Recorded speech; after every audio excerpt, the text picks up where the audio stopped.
2 பேரும் காதலிச்சாங்க. யாருக்கும் தெரியாம.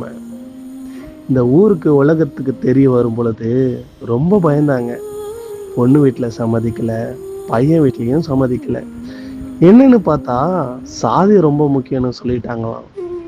2 பேரும் பயந்தவங்க வாழவே முடியாது என்று நினைத்தாங்க. இந்த உலகத்துல தான் வாழ முடியல. அடுத்த பிறவி ஒன்று இருந்தால் நம்ம இந்த மனுஷனை பிறக்கக்கூடாதுன்னு முடிவு பண்ணாங்க. தற்கொலை செய்துக்கிட்டாங்க. ஒரு அழகான பறவைக்கு காதல் இருக்கு.